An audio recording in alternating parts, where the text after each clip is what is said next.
times.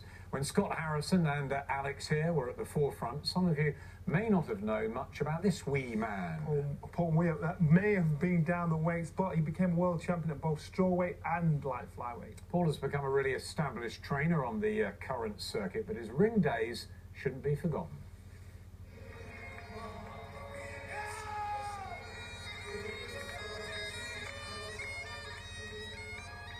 When I went to the World Championships in '91 in Sydney, De La Hoya was there, Wayne McCulloch, Vernon Forrest, Felix Trinidad, Tim Austin, Costa Zoo.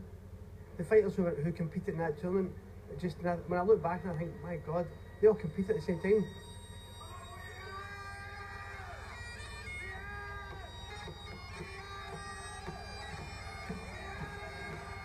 Fighters are fighters, they're egomaniacs. They would believe we can beat everyone in the world and we think we're the best. And I think that bust Tommy's ear every day. Get me a title fight, get me a title fight. And 12 months later, they got my title fight on my 6th fight to fight for the strawweight title. We had to weigh in that day and fight that night. So I weighed in, I was with Peter Harrison, who was training at the time, and we weighed in on the morning, and the strawweight weight was 7 stone 7. So we weighed in that morning in the trial weigh-in, I think maybe 10 o'clock in the morning, and I was 7 stone 2. And Peter says, you can't go on the scales like that. You have to eat something. You have to. I think I had 2 bananas. And I think when I weighed in midday, I was 7 stone 5. I think the guys in the boxing news had written me off. I had every belief I could win the title. Fernando Martinez had been put on me. He just fought for the world title, I think 18 months prior to that, and get beat. So it was a tough ask, but we had every belief I was going to beat him, and obviously I stopped him in 7 rounds and won the first strawweight title.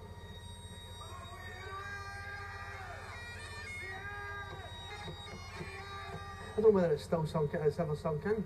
You know, the achievement, it's been what's been achieved.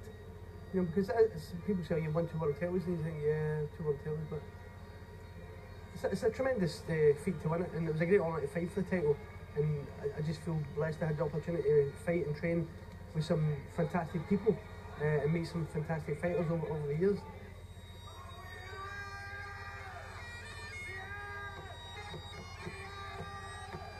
I think there's a few stars, you know, coming through. You've got Stevie Simmons, who I think is going to take the cruiserweight division this year by storm. I've got no hesitation about that in saying that. And I think you've got Jonathan Sloy, who's verging on between super bantamweight, featherweight. You know, I'm hoping he can get in the mix. Young Michael Roberts, David Brophy, who's a good fighter. There's 18 different fighters coming through just now for Scotland.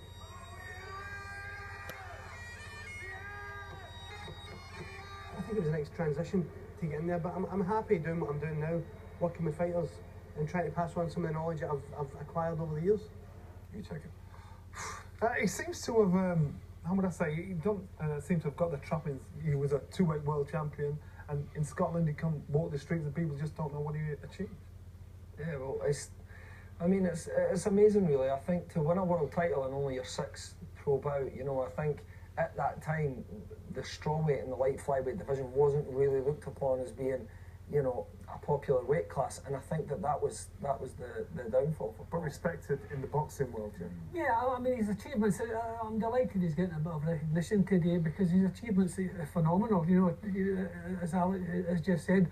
But the big problem is that those weight divisions weren't even really recognised in Britain, and I think that's the reason that over the years, you know, he has been listed amongst the other world champions that Scotland's produced, but he's been a 2-weight world champion, same as Ricky Burns. It's a phenomenal achievement. They just haven't been fashionable, have they? But, you know, all credit to him for what he's achieved. Yeah, terrific. I mean, we have to remember that, you know, like if you go back to Walter McGowan's days, they thought today the flyweight division would have disappeared because we couldn't get any flyweights to fight Walter McGowan.